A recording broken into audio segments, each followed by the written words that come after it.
चीन का रंगीन राजा महिलाओं नहीं बल्कि पुरुषों के साथ रात बिताता था। एलजीबीटी का था बहुत बड़ा समर्थक और एक ऐसा अनोखा देश जहां पर लड़की घुमाने के पैसे सरकार देती है। नाम सुनकर आप भी दंग रह जाएंगे। और नासा ने चांद पर ऐसा क्या कर दिया कि अब वो पिछले 50 सालों से किसी को वहां भेजने से डरता है। वजह बेहद इंटरेस्टिंग है और जापान में इतने ज्यादा भूकंप क्यों आते बताएंगे आज। साथ ही जानेंगे भारतीय इतिहास की 3 ऐसी सबसे बड़ी गलतियों के बारे में जिसने उसे पाकिस्तान से भी पीछे कर दिया है। बस इसके लिए बने रहिएगा वीडियो के अंत तक हमारे साथ। फैक्ट नंबर 12 दोस्तों, दुनिया भर में कई ऐसे राजा महाराजा हुए जिन्होंने अपनी वीरता और साहस के दम पर इतिहास के पन्नों में छाप छोड़ी और कुछ ऐसे भी राजा हुए जिन्होंने अय्याशियों के चलते देश का नाम मिट्टी में डुबो दिया। उन्हीं में से एक रंगीन मिजाज के राजा थे चीन के लिंग डी, जिनकी सनक के चर्चे उस दौर में बेहद आम थे। लिंग डी को लड़कियों के साथ नहीं बल्कि लड़कों के साथ रात गुजारने में मजा आता था। और तो और मजे की बात तो यह है कि जो लड़का लिंग डी के साथ रात गुजारने के लिए मना कर देता था ये उसे जान से मार दिया करता था। यहाँ तक कि लिंग डी अपनी हवस की आग में इतना अंधा होता था कि उसने राजा बनते ही अपने हरम में लड़कियों की जगह किन्नरों को भरना शुरू कर दिया था। दोस्तों, इसकी अय्याशियों का अंदाजा आप कुछ इस तरह से लगा लीजिए कि लिंग डी ने अपने महल में एक शराब का तालाब बना रखा था जिसमें वो किन्नरों के साथ पूरा दिन नशे में गुजारा करता था। फैक्ट नंबर 11 दोस्तों, एक तरफ जहां कुछ देशों में खाने पीने के लाले पड़े हुए हैं वहीं आपको जानकर हैरानी होगी कि दुनिया में एक अनोखा देश भी है जहां लड़कियों को घुमाने के लिए महीने के 40,000 रुपए दिए जाते हैं। शायद ये आपको सुनने में थोड़ा अटपटा लग रहा हो लेकिन है 100% सच। और ये कारनामा साउथ कोरिया में अंजाम दिया गया है जहां पर हाल ही में एक ऐसा बिल पास किया गया है कि अगर आपकी उम्र 9 साल से 39 साल तक की है और आप थोड़े से शाई और इंट्रोवर्ट है तो बाहर जाकर घूमने के लिए आपको सरकार $490 का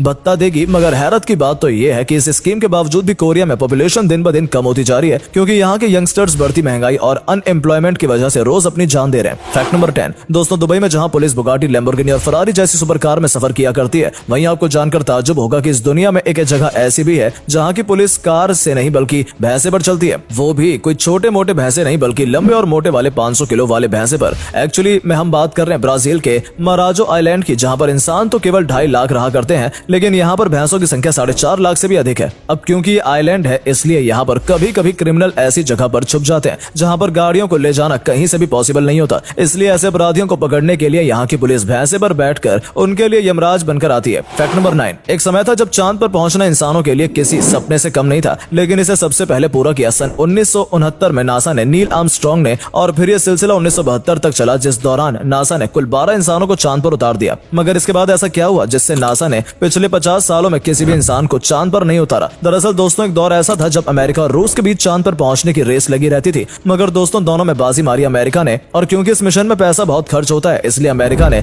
इंसानों को चांद पर उतरने में दिलचस्पी कम कर दी। फैक्ट नंबर 8 दोस्तों, दुनिया भर के स्कूलों में जहां बच्चों को भूकंप जैसी चीजों के बारे में बताया जाता है वहीं जापान उन चुनिंदा देशों में से एक है जहां पर बच्चों को सबसे पहली सीख भूकंप से जान बचाने की दी जाती है क्योंकि जापान में हर साल 1,500 से भी ज्यादा भूकंप आते हैं। अब आप सोच रहे होंगे कि आखिर जापान में इतने भूकंप आते क्यों हैं? तो बता दें कि अर्थ में 7 टेक्टोनिक प्लेट्स मौजूद हैं जो कि हमेशा मूव करती रहती हैं और मूव करते हुए जब ये टेक्टोनिक प्लेट्स आपस में टकराती हैं तो धरती पर सीजनिंग वेव्स पैदा होती हैं जिससे आता है भूकंप। अब जो कि जापान धरती के ऐसे हिस्से पर मौजूद है जहां पर इन 7 में से 3 टेक्टोनिक प्लेट्स आपस में जाकर मिलती हैं जिस वजह से ये आपस में टकराती हैं और इसी वजह से जापान में इतने ज्यादा भूकंप आते हैं। फैक्ट नंबर 7 चूहों का बिल्ली से डरने की बात हम सभी को समझ आती है लेकिन क्या हो अगर हम आपसे कहें कि यही बिल्ली खीरे से डरती है? तो यकीनन सुनने में आपको ये थोड़ा अजीब जरूर लगेगा मगर ये सच है क्योंकि दोस्तों कई बार ऐसा देखा गया है कि अगर बिल्लियों के पीछे अचानक से खीरा रख दिया जाए तो वो डरकर कूदने लगती है। वेल, इसके पीछे का सबसे अहम रीजन खीरे का अजीबोगरीब साइज और उसका बिल्लियों द्वारा कभी न खाया जाना है जिसके चलते जब कभी बिल्ली को अपने पीछे खीरा रखा महसूस होता है तो उन्हें लगता है कि वो कोई शिकारी है और वो डरकर भागने लगती है। फैक्ट नंबर 6 दोस्तों, जब कभी बात गाड़ियों की चोरी की आती है तो इस लिस्ट में सबसे टॉप पर होती है देश की राजधानी दिल्ली जहां पर देश की हर दूसरी गाड़ी चोरी होती है क्योंकि दिल्ली में गाड़ी तो छोड़िए, लोगों के रहने की भी जगह उतनी ज्यादा नहीं है। जो शख्स एक गाड़ी खरीद सकता है वो 2-4 खरीद लेता है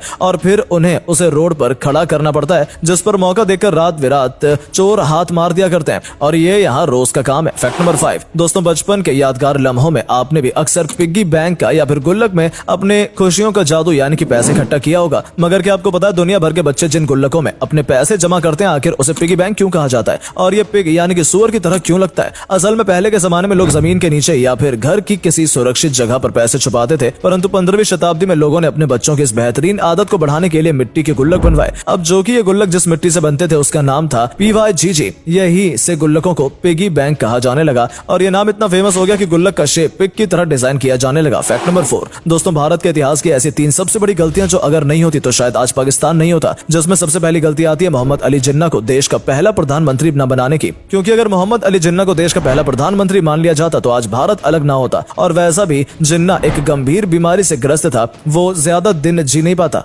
दूसरी गलती, अगर गांधी जी चाहते तो भगत सिंह और बाकी स्वतंत्रता सेनानियों को फांसी होने से रोक सकते थे, पर उन्होंने ऐसा नहीं किया, बल्कि अंग्रेजों से समझौता करते वक्त उन्होंने अहिंसा वाले क्रांतिकारियों को तो जेल में छुड़ा लिया, मगर हिंसा वाले क्रांतिकारियों को वहीं सड़ने दिया। तीसरी और आखिरी गलती थी गांधी जी द्वारा सुभाष चंद्र बोस को कांग्रेस से निकालना, बिकॉज गांधी जी अगर सुभाष चंद्र बोस को कांग्रेस से नहीं निकालते तो वो हमारे देश के पहले प्रधानमंत्री होते, भारत का विभाजन भी ना होता। फैक्ट नंबर 3, दोस्तों ट्रैफिक नियम का पालन करना हम सभी के लिए जरूरी होता है, इसलिए जब कभी रेड लाइट आती है तो हमें अपनी गाड़ियां वहीं रोकनी पड़ती हैं, मगर फिर भी हम में से कुछ लोग ऐसे होते हैं जो गाड़ियों को रेड लाइट में बंद नहीं करते बल्कि उसे स्टार्ट ही रखते हैं। वैसे तो ये हर किसी के अपनी पर्सनल प्रॉब्लम है, लेकिन अगर रिसोर्सेज की माने तो गाड़ियों को एक बार स्टार्ट करने के कंपैरिजन में गाड़ी को 12 सेकंड तक चालू रखने में ज्यादा तेल खर्च होता है। ऐसे में दोस्तों अगर आपको किसी भी रेड लाइट पर 20 सेकंड से ज्यादा रुकना पड़ रहा है तो गाड़ी को बंद करना ही समझदारी का फैसला होगा। फैक्ट नंबर 2, ग्लोबल वार्मिंग के बढ़ने की वजह से वाटर लेवल दिन ब दिन बढ़ते ही जा रहा है और कई ऐसे समुद्र के किनारे बसे देश हैं जिनके ऊपर खतरे की घंटी बज रही है और ये आने वाले समय में डूब जाएंगे। मगर क्या आपको पता है कि नीदरलैंड का लगभग 40% हिस्सा सी वाटर लेवल के नीचे, लेकिन सी वाटर लेवल के बढ़ने के बावजूद भी इसका कोई भी हिस्सा आज तक नहीं डूबा है और इसका कारण है नीदरलैंड का उम्दा इंफ्रास्ट्रक्चर और सिटी प्लानिंग। जी हाँ, खुद को बाढ़ से बचाने के लिए नीदरलैंड ने दुनिया का most advanced flood prevention system बनाया है, जिसमें उन्होंने डाइक बनाई जो कि बहुत ही ऊंची ऊंची और बड़ी बड़ी चौड़ी दीवारों का स्ट्रक्चर है और ये समुद्र के पानी को नीदरलैंड में घुसने से रोकता है। इन केस अगर समुद्र के रास्ते पानी नीदरलैंड के अंदर घुस भी जाता है तो उसे पंप के द्वारा वापस समुद्र में मिनट में भेज दिया जाता है। फैक्ट नंबर 1, दोस्तों आमतौर पर आपको कोई भी कीमती सामान चोरी हो जाए